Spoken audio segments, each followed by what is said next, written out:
This particular panel is one I've been looking forward to for 6 months. I grew up in the New York City area, in New Jersey actually, and I had the thrill of as a young man, watching both Bobby Brown and Eddie Robinson play baseball. And I never thought I'd get to meet them. And today, I'm so fortunate to have them both on the stage with us.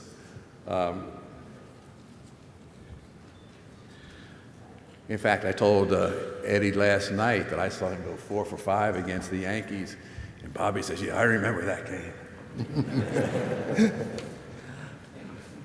Our moderator today is well known to all of you.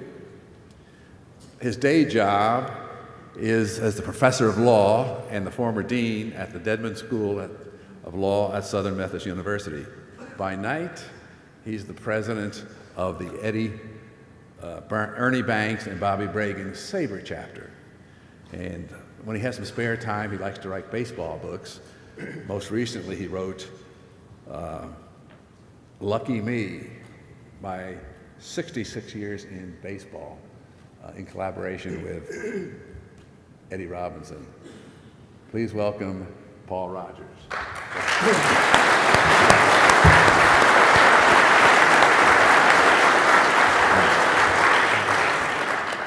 Thanks, Bob. As president of the neighboring chapter, this is my only chance to say publicly what a great job I think Bob and the Durker and the Hornsby chapters have done putting this on. It's been a great connection.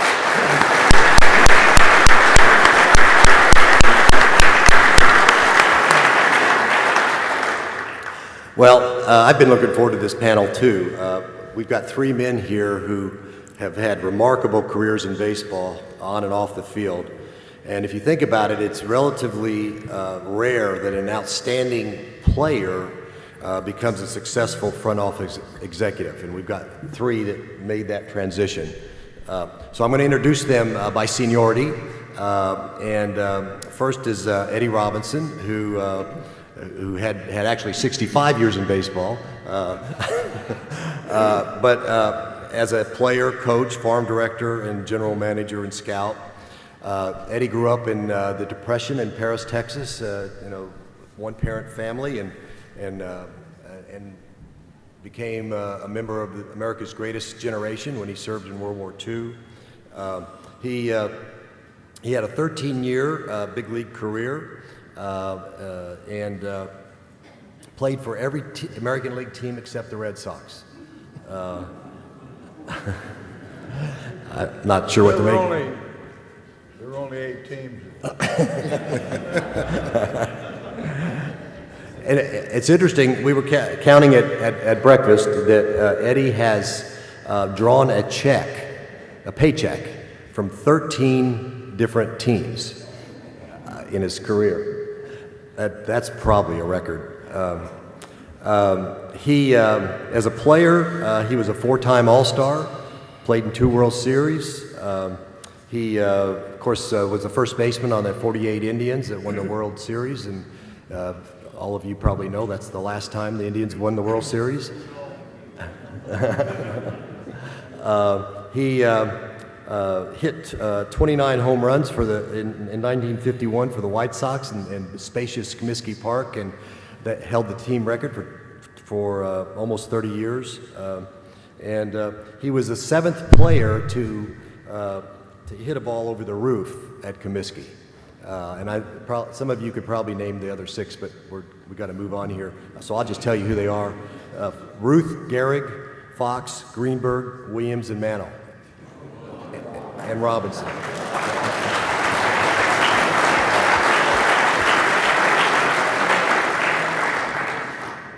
Now, some of you also probably know that Ted Williams said publicly time and again that Eddie Robinson was the most underrated hitter that he ever played against. So that's pretty high praise as well. After his playing career, he coached and scouted for the Orioles, and then followed Paul Richards right here to Houston when the Colt 45s were formed. He was involved in the first expansion draft and was farm director here for 5 years, and he was with the Astros when they signed Bob Watson, as a matter of fact.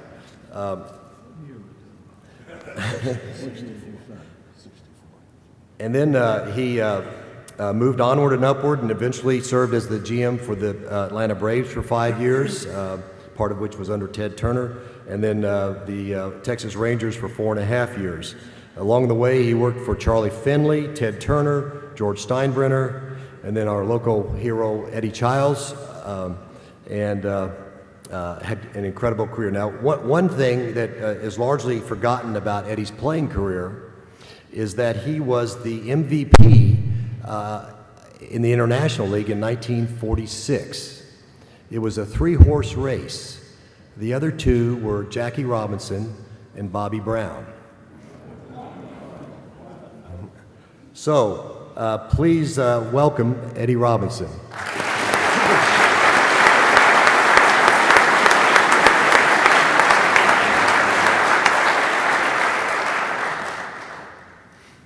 I'd also like to introduce Betty Robinson, who's here with us, who's been, if I'm counting right, the Robinsons will celebrate their 60th wedding anniversary next year. Betty?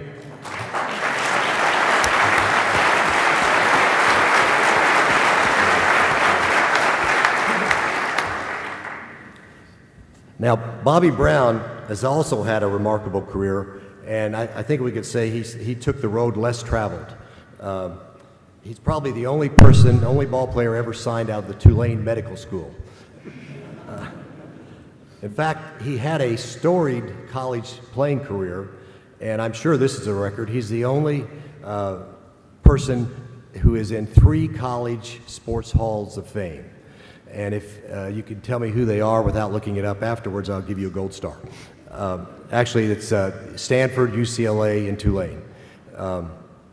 He in fact was signed by the Yankees for a record bonus on the condition that he could continue in medical school, and that's exactly what he did. Early on, he was dubbed the Golden Boy by the press, and he made the Yankees in 1947, and then he played with the Yankees until he was called to active service in the Korean conflict after the 1951 season. He appeared in 4 World Series, all won by the Yankees, and hit a combined .439. That is the highest batting average in World Series history for anybody with 20 or more at-bats. After he served in Korea, he was reassigned to Japan, and in Japan, his wife Sarah could join him. And so they were serving in Japan when Joe DiMaggio and Marilyn Monroe came over on their honeymoon. And so Bobby and Sarah participated in the DiMaggio's honeymoon.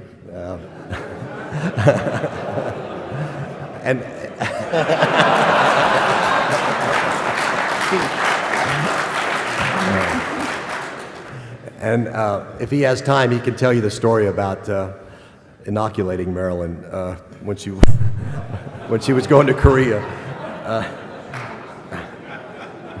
So after Korea, he came back to the Yankees in 1954, but then he walked away from baseball at the age of 29 to begin his cardiology residency at Stanford. Was May 31st? Was your last game?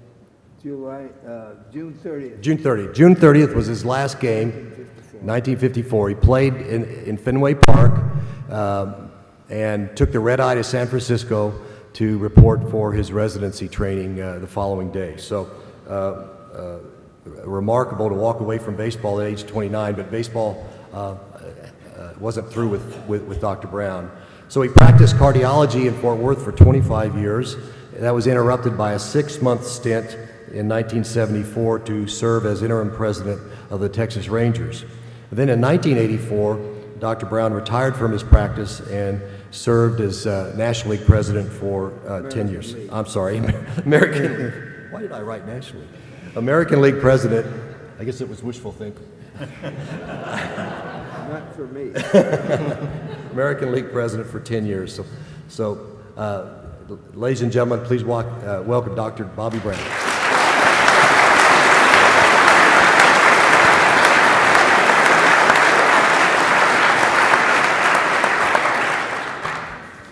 Now, it's a real treat for me to get to introduce Bob Watson because I've admired him from afar for about 45 years. He was, as you all know, also an outstanding Major League ball player who later excelled as a front office executive.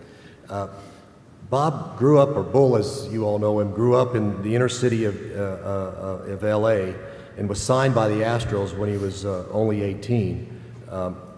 In progressing up the Astros minor league ladder, he was had to endure a lot of what was still Jim Crow stuff in the Deep South.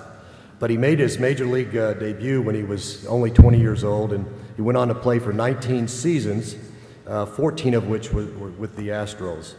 And he's, by any reckoning, one of the top Astro hitters of all time. He made 2 All-Star teams, and he was also a great clutch hitter.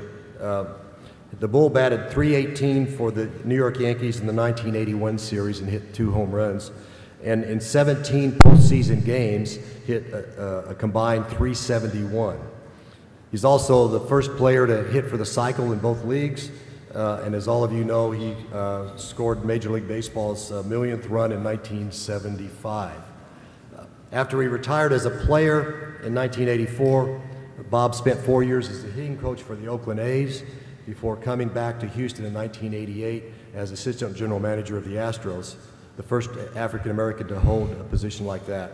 He was named the Astros GM in 1993 and then became the GM of the Yankees in 1996.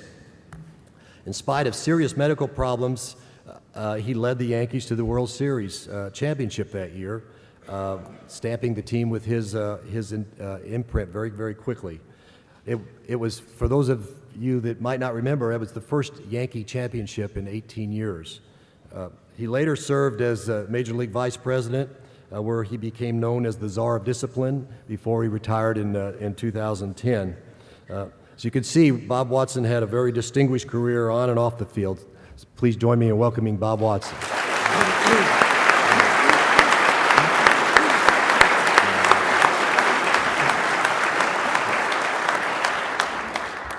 And Carol Watson is here too, and I know she's been with him through all of his trials and tribulations and triumphs. So Carol.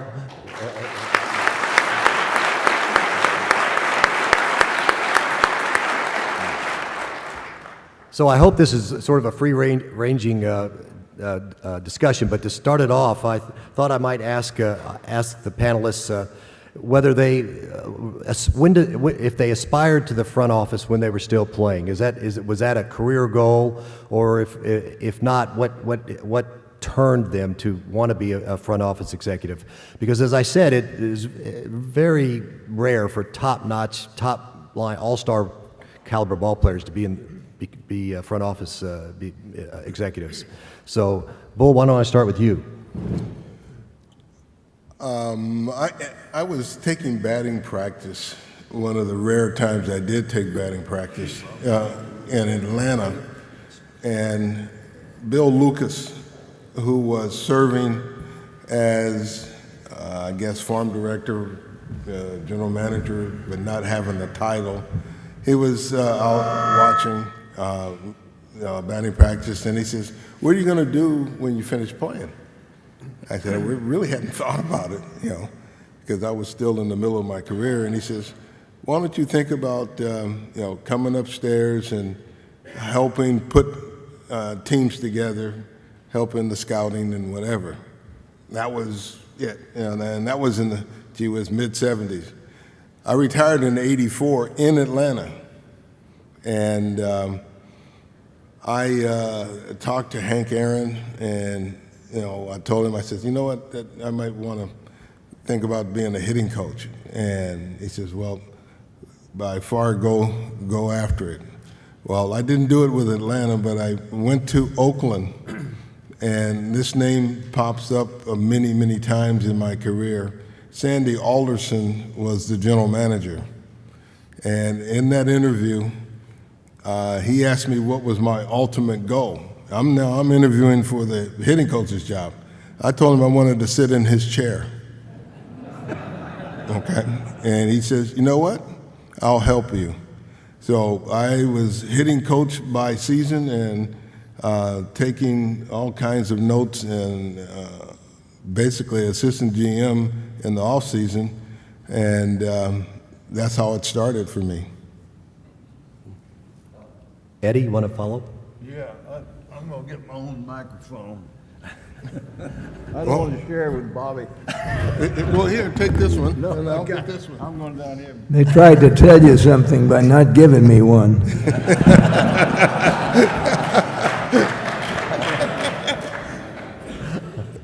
Okay. I always wanted to be in the front office of baseball when I was through playing. And I remember talking to Lee McPhail when I was with the Yankees and telling him that of my desire, I wanted to be in player development. And then farm director at that time was really a good job in baseball. And I would have been happy with that, but as it progressed, I got to be general manager. Anyway, I had a champion in Paul Richards, who was my manager in Chicago, and he knew I wanted to stay in baseball. Paul's from Waxahachie, Texas. And he was my mentor. I love the guy. And when I was through playing, he was manager of the Baltimore Orioles, and I wound up my career with the Orioles. And he gave me a job as in the farm department, in the player development department. And then in 1961, we came to Houston, and when they didn't have a team, and we selected the first Houston Astro team, and signed Durker, signed Bob. Bob said he was signed in '64, and I was here from the beginning through the 1965 season. So I didn't know what a prize we had here, but it turned out to be a good one. And anyway, that's Paul. I always wanted to be a general manager. So Bobby, did you ever want to be a general manager? Never. I mean, being in the executive office of baseball was, it wasn't even a remote thought, none. I graduated from medical school in 1950, and of course, I then went on to play a couple more years. I was in World War II. I was in the Navy, but I was in uniform, but on the campus the whole time because I was a pre-med, and they didn't want to run out of doctors before the war ended. So anyway, I never wanted to do it. I had no thoughts of ever being in baseball in an executive fashion. In 1974, one of my friends bought the Rangers. It was Brad Corbett, and he had not had any experience in baseball. And in the process of trying to buy the team, he would ask me every once in a while how much he should offer and so forth and so on. And I helped him a little bit. And so when he finally did buy the team, he asked me if I'd go out there for a while and just kind of keep track of things and hope that they didn't make any real bad mistakes. And so I went out with the Rangers for 6 months and then went back to my practice. In 1984, the Eddie Childs, the owner of the Rangers, brought his wife into me for me to see her as a patient. And then we struck up a conversation thereafter. And he asked me eventually if I would be interested in interviewing for the job of commissioner. And I never thought of that. I said, well, I don't know. Let me think about it. And I was going to turn 60 that year. And I was practicing 25 years, night and day. And I was getting tired. And I knew that I could go another 5 years, but not any longer than that. But here was a baseball thing. I mean, if doctors can't do anything if they retire from medicine. You know, they sell suits or houses or something like that. But here was something in baseball, and I didn't need any refresher course in baseball. So I said, yes, I'll go up and interview. And I had 2 interviews for the commissioner's job. And then at the second meeting, they told me that they wanted really a businessman. And I said, well, I don't qualify for that. and they said they were going to select Peter Ueberroth, which was an excellent choice. At any rate, they then turned to me and said Lee McPhail was retiring from being the president of the American League, and would I be interested in that? I said, well, I didn't think so. I was going to have to move to New York and whatnot. But I said, let me talk to Lee about it, because he was a friend, and his dad had actually participated in signing me for the Yankees. And he said, it's a great job. It's a baseball job. It's better than the commissioner's job. He said, they're dealing with the labor union and with TV and all that stuff. He said, baseball, the American League is a baseball job. So I thought about it for a while. I said, I think I'll give that a whirl. And that's how I became the president of the American League. And I was there for 10 years. And when I was going to turn 70, I thought I better get home before they told me I was too old. And I went home. Bobby, you're talking about the rigors of practicing medicine. You've got I know you have a story about a conversation you had with Yogi Berra about medicine. Well, Yogi and I roomed together at Newark, and his education, you might say, was very spotty.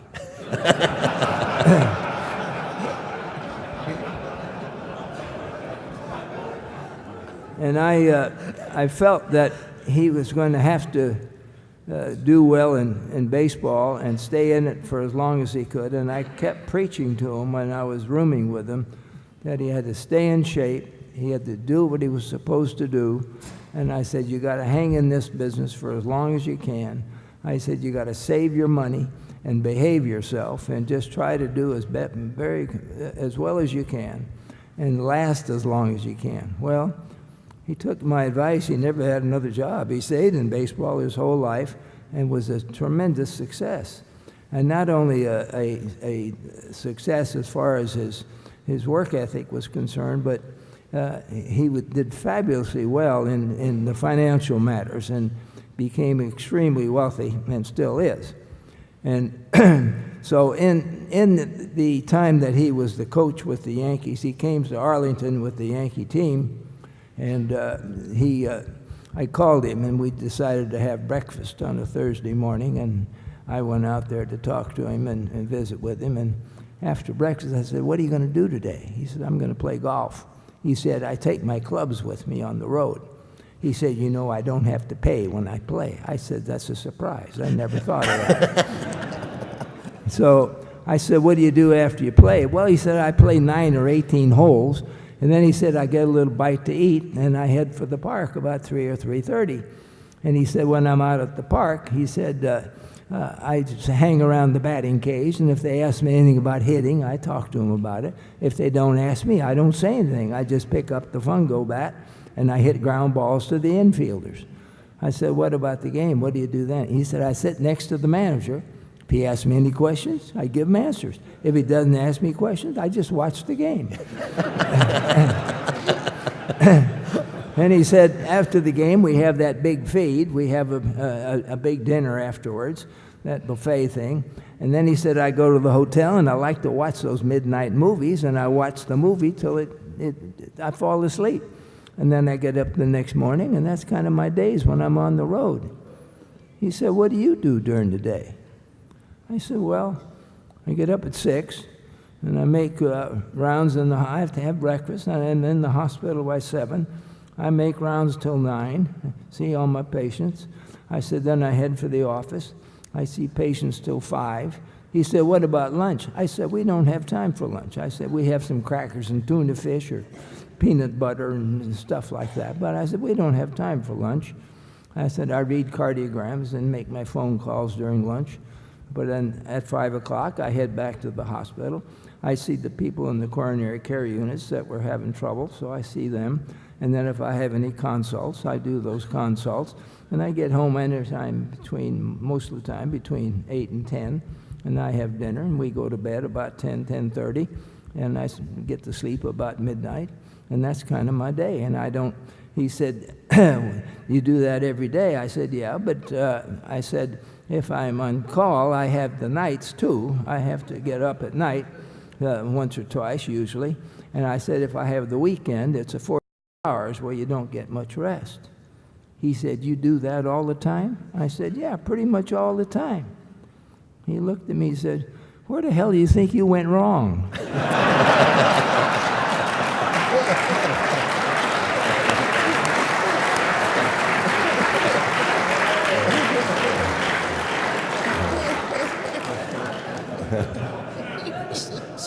So while we're on the topic of Yogi, Bob, Nettie, do you have any Yogi stories? Well, I tell you what, Yogi was very instrumental in helping me in postseason. You know, unfortunately, my career here with the Astros, we didn't make the postseason, so I had no experience when I got up to New York. And Yogi's there, and I said, "Yogi, how do you handle this?" He said, "It's like playing in your backyard, you know." And I said, "Gee whiz." He says, "I tell you what, though, when you go out, they call your name. When you get out on the line, your knees are going to be shaking, your stomach is going to be boiling, but all that goes away once the game starts, and they hit the ball to you, you catch it, right? Yeah. And when they throw it to you, you hit it, right?" He says, "It's like playing in your backyard." And I said, "Yogi, is that what you did for all those years playing in World Series?" He said, "Yeah, I have, 14 World Series rings. I did pretty good, didn't I?" I said, "Thank you." Eddie, will you tell your? I got a good one. It is a good one. When I was with the Yankees, one time we played a night game, and we were playing a doubleheader the next day, and so I felt that I didn't want to take batting practice. So if you didn't take batting practice, you didn't have to get to the ballpark as early. And I got there late, and when I got there, they were taking batting practice. And as I'm getting my uniform on, the batting practice is over, and the players are filing into the locker room. And as soon as Yogi came through the door, he came right over to my locker and he said, "Where the hell were you today?" I said, "Well, Yogi, I didn't want to take batting practice, and so I got here late." He said, "Well, you really missed it." And I said, "What did I miss?" He said, "There were two streakers." He said, "They jumped on the field down the right field line at the foul pole, and they ran all the way across the field to the left field foul pole and jumped up into the stands and ran off." He said they didn't have any clothes on. I said, "Well, I guess I did miss it. What were they, boys or girls?" Thought for a second. I don't know. They had bags on their head.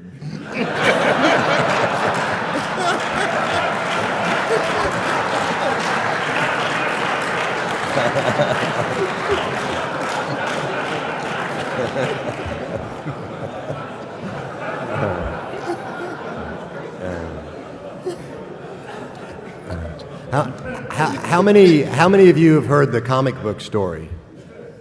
Well, I think you should hear it from the source.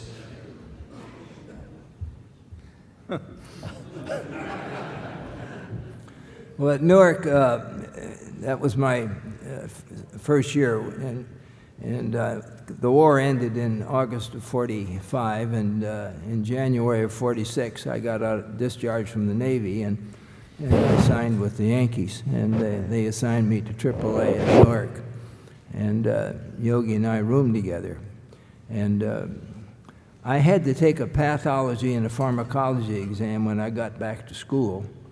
And it was just the final exam because I lacked finishing those two courses, which were two of the three major courses in the sophomore year, the second year.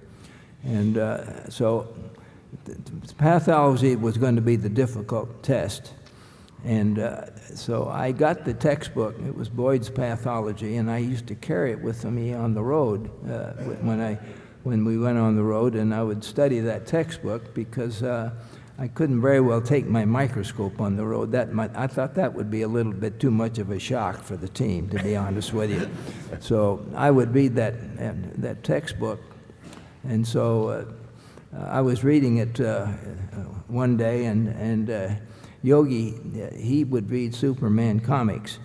and you could get him for a dime, and he'd buy $1 worth at the store, and then he'd come up there with those Superman comics. So we both finished reading one day, and he put down his Superman comics, and I closed my textbook. And he said, "You just can't beat these Superman comics." He said, "You just can't beat him." He said, "How did yours turn out?"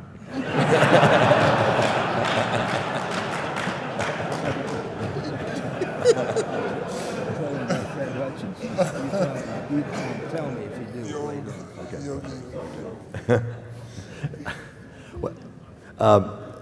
Bob, Bull, as you all know, scored the 1 millionth run, and I think it'd be interesting to sort of hear that story from the person who scored the run.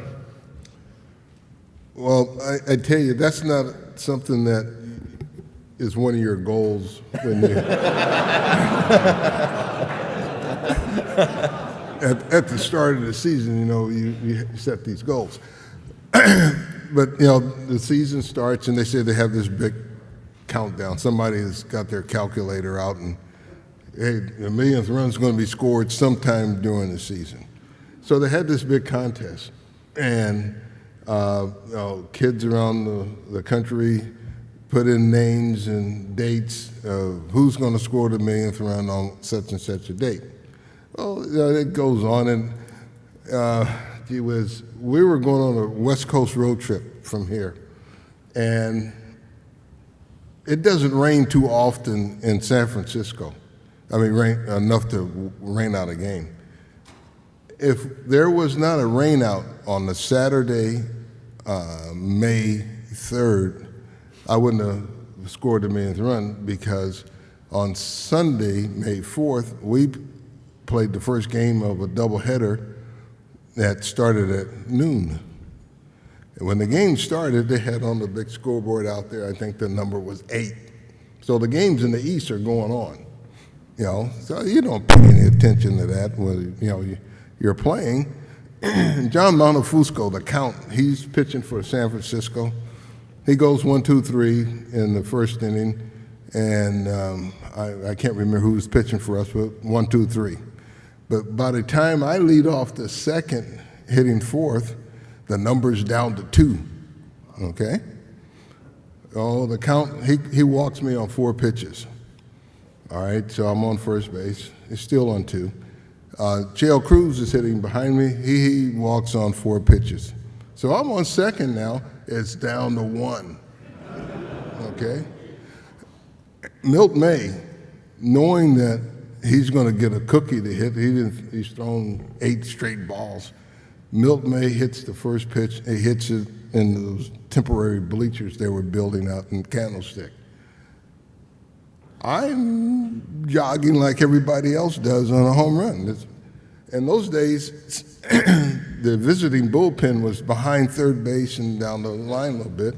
When I get to third base, the guys in the bullpen say, "Run, run, run," not knowing that Dave Concepcion in Cincinnati has hit a ball out of the ballpark.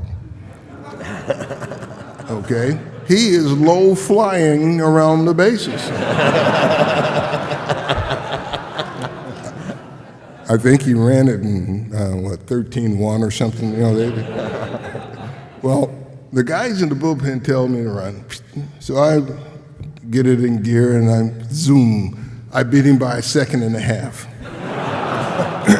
So I got the million, he's 1,000,001, and then Chale Cruz and Milt May.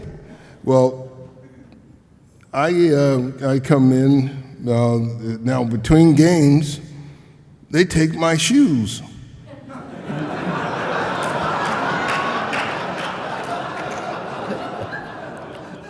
Let me tell you, back in the day, they weren't like the shoes they have now where you get them out the box and wear. Well, you had to break those bad boys in, you know? And this was May. I had just got them comfortable. They were the yellowback kangaroos, you know, they were good. They took my shoes to the Hall of Fame. But I'm in the Hall of Fame, please.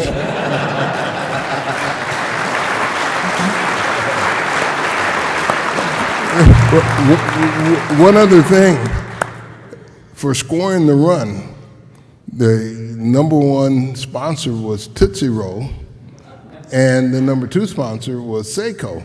Well, Tootsie Roll gave me 1 million Tootsie Rolls. Seiko gave, then Bowie Kuhn was the commissioner. He got a platinum watch. I got a platinum watch that I've never worn. It's in a nice wood case in the safe deposit box. And the president of Seiko. There's 3 platinum watches commemorating the millionth run. But the guys on the team, they gave a replica of that watch with an engraved date and time and all of that for helping me score the millionth run.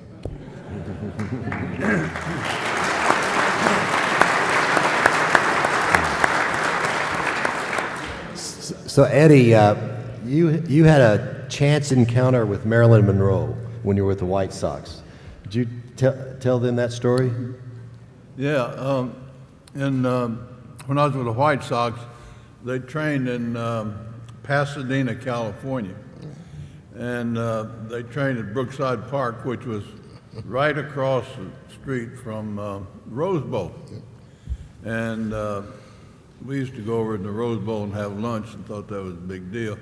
But one day we go out early and get ready to do a day's practice. And this really good-looking gal shows up in shorts and a tight halter top. And she's there for a photo shoot, for publicity photo shoot. And her partner was going to be Gus Zernial, who was a big, handsome guy. He belonged in that photo shoot. Anyway, they spent the whole day. He and the photographers and the girl, and they did all kind of photos. But and then that was it. Everybody kind of forgot about it. But the next week, we got to the ballpark, and there was a picture of that girl. It was Marilyn Monroe, and she had a picture in everybody's locker, and with a little inscription on it, with love to so and so. Mine said, "With love to Eddie, Marilyn Monroe." Well, all that was great, but she spelled Eddie E-D-I. And this is where I really went wrong. I said, anybody can't spell Eddie better than that, I don't want their photo, and I tore it out.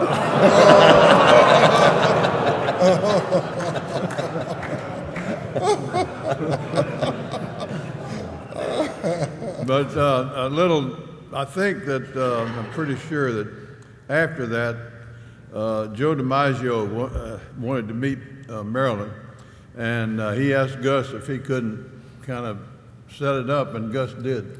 I think Gus introduced Marilyn Monroe to Joe D. So Bobby, to follow up on that, would you like to tell them about being on their honeymoon? Well, in Korea, I was an NMD playing with the Yankees, so I qualified for the Yankees draft when the Korean War came along. And they had a special notice from the Surgeon General that I was to be sent to the Far East. I was the one guy that they fingered to go to the Far East before we even got in there. And because the AMA at the time, the American Medical Association, was complaining they were taking doctors they didn't need. Now they got a big league ball player and a doctor, and they didn't want me playing on some camp team in the States. So they had the word to send me to the Far East, and that's how I ended up in Korea. And I was the battalion surgeon for the 160th Field Artillery Battalion in the 45th Division up on the line. So when I had enough points, I went over on R&R to Tokyo, and all of the doctors that were in boot camp with me, doctors boot camp, a lot of them were at the Tokyo Army Hospital, which was the major medical facility in Japan at that time for the services. And so I decided I would transfer to Japan, and I had plenty enough points to do so. So I ended up in the hospital in Japan, and I brought my wife Sarah and my son, whom I had never seen, because he was born when I was en route to the Far East. So we were there when I read in Stars and Stripes that Joe DiMaggio and Marilyn and Lefty O'Doul, the manager of the SEALs, San Francisco SEALs, were coming over to Japan, and they were going to conduct clinics for the Japanese major league teams that spring that were in spring training. So they were going to stay at the Imperial Hotel in Tokyo, and I left word at the desk that to have Mr. DiMaggio call me when he arrived. And Sarah's all excited. My wife Sarah was all excited because Marilyn was going to be with him, obviously. So they came in this day, and they flew into Haneda Airport, which at that time was over near Yokohama. And they were to get in about 2 o'clock in the afternoon. And I got home that evening at about 5 o'clock from the hospital, and I asked Sarah if Joe had called. She said, no, he hasn't called. I said, well, you never know with Joe. He may not call. I said, if he feels like it, he'll call. If he doesn't feel like it, he won't call. So don't worry about it. So we had dinner, and then about 6:30, the phone rang, and it was Joe. He said, we just got here. He said, we just got here. He said, Lefty told us. He said, if we come over here and help him with the clinics, you can honeymoon. And he said, no one will know you in this foreign country. You can go anywhere you want, and no one will bother you. And that appealed to Joe because he was mobbed everywhere he went. He said, we got off that airplane, and we just now got here. He said they had 7 million people lining the streets just to look at us. So we went down there, and he said, come on down and eat dinner. I said, we've already eaten. He said, come down for dessert. I said, okay. I said, let me talk to Sarah and see if she wants to go. She had gone upstairs in a little Japanese house to get ready, put her nightgown on, and so forth.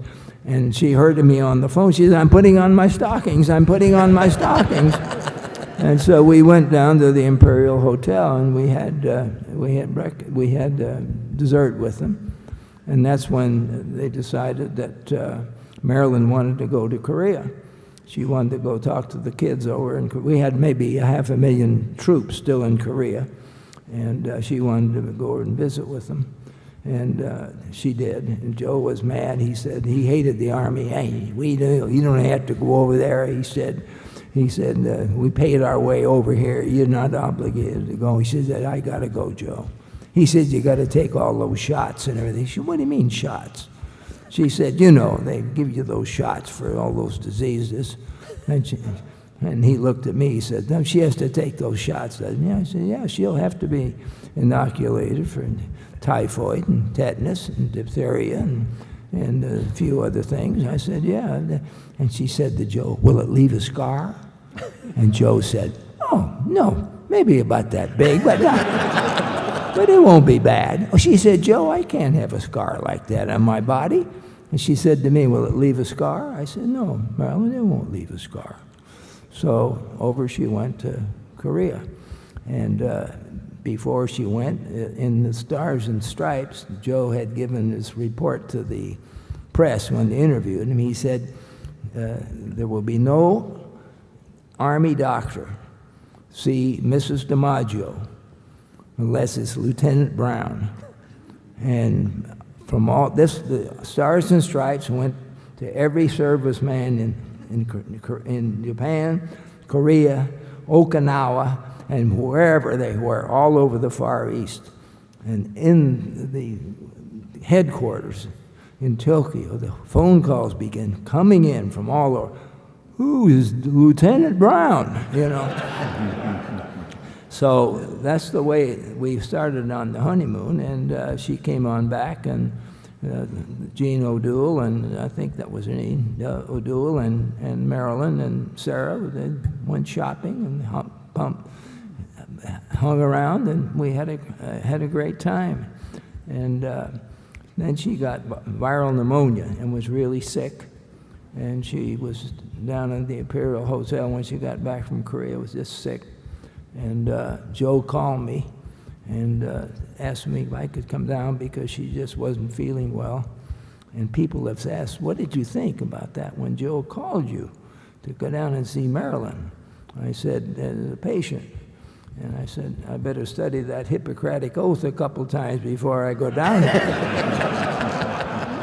So I went down there, and she was sicker than the devil, and I got the internist that was in the army there in Tokyo to come see her and took care of her. But then we were on the honeymoon, and we spent about 10 days together, and it was wonderful. She was a good gal. She was a nice person. She was excited. Sarah was pregnant with our second child, and Marilyn was anxious to get pregnant, and she had hoped that she could have children and so forth. And she was just a nice person. Well, we've got some questions from the audience in the few minutes that we have left, and this is for Bob Watson. This is a typical SABR question. It says you hit .410 against Jerry Kuzman. You hit 290 against Steve Carlton, 323 against Tom Seaver with 2 home runs. But only 233 against Don Sutton. So, can you explain the Sutton average?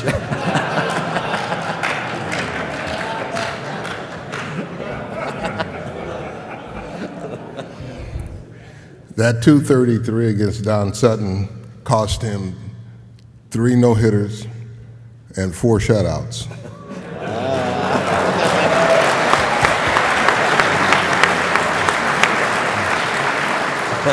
And in his induction speech into Cooperstown, I was named one of the 5 toughest hitters. Okay, and what did he say? I hit 233 against him, and it was a lot more than that.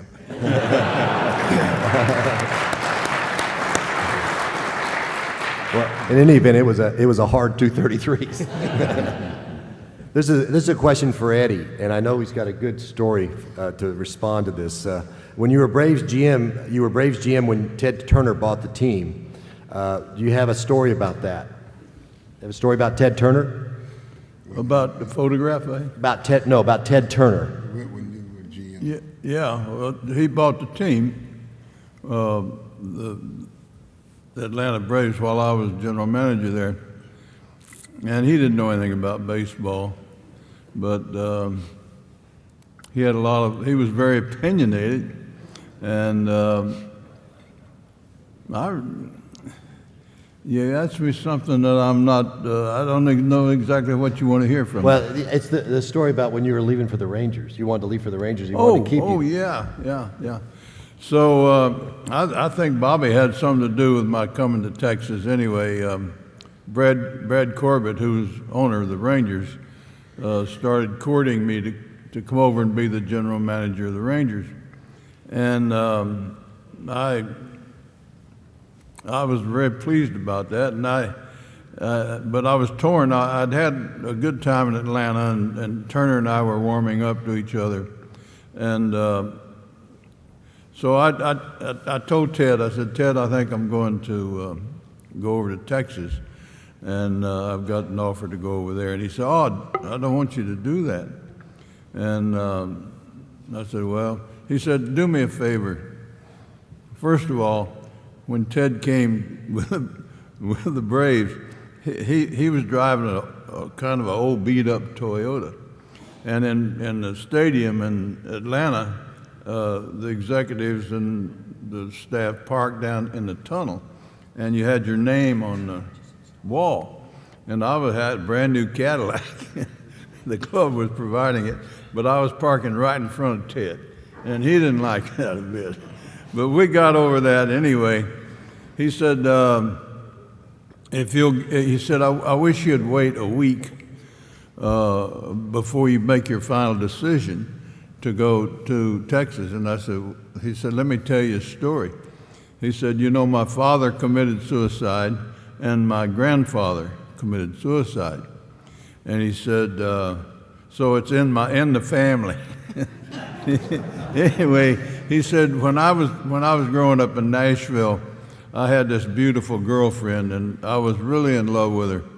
And she threw me over for another guy. And he said, I was so despondent that I decided that I was going to kill myself. And he said, I went down and rented a room in the tallest hotel in town on the top floor, and that I was going to jump out the window. So he said, I went up there and I got up in the window and I'm ready to jump. And he said, I told myself, wait a minute, Ted, you don't have to do it today. You can do it tomorrow. And so he said, I got down out of the window. Next day, went up there, told myself again. And he said, after 4 days, he said, I figured you don't have to kill yourself at all. So he said, now, if you'll just think about this for 7 days, you may decide you don't want to go to Texas. That's a true story. Unlike all the others you've heard. Well, we have time for one more story from Dr. Brown, and so let's go back and have him tell us another yogi story. Yogi, is this working? Can you hear me? No. Tell you, there's a plot against me here. The Yogi, as Bob intimated, reduced hitting to its simplest form. You know, if he could reach it, he could hit it, and he didn't care where it was. And of course, Fred Hutchinson, who pitched for Detroit, was a finesse pitcher and a good one and tough. And people, all the hitters had trouble with Fred. He was a very good pitcher, but Yogi could hit him really well because Yogi didn't think much about anything. I hear him now talking to the players sitting on the ball, coming inside or outside. Yogi never did that. All he knew was the ball was coming into the plate, and if he could reach it, he could hit it. So in those days, the pitchers, a lot of time before the games, they had the pitching rubber on both sides of home plate. That was over on toward the sidelines, and the pitchers a lot of times warmed up there, not in the bullpen, and the people could see them warming up. So now this day where Fred Hutchinson, who had a violent temper, was warming up, and Yogi said to me, watch Hutch now, watch Hutch. And Yogi's got a bat in his hand. He's on, Hutch, you pitching today, Hutch? And he's got that bat in his hand, see, waving it. And Hutchinson looks over there, mad as hell, you know, that Yogi's screaming at him. So now the game starts in the first inning. We're in Briggs Stadium. And Yogi comes up, and I think he was hitting third. And Hutch had got 2 quick strikes on him, and then decided he was going to waste a pitch. So he threw one about even with the peak of his hat. And Yogi went, "Wham!" And that thing went into the upper deck. The wasted pitch, say, went into the upper deck. Now he starts in his home run trot.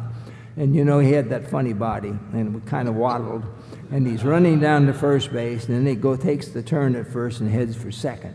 And suddenly Hutchinson charges off the mound, and he runs over to the infield, and he starts screaming at Yogi between first and second base. And he keeps screaming at him. And Yogi's watching him, and he hits second base, and then he started for third. Hutch is right with him, running right along, screaming at him. He went to third, and he started coming home. Hutch is still hollering at him. And when he got halfway to home, Hutch went back to the mound, and Yogi crossed home plate and came into the dugout. I said, "What was Hutch screaming at you?" He said, "He kept hollering at me. Run on all fours like you're supposed to. Run on all fours like you're supposed to."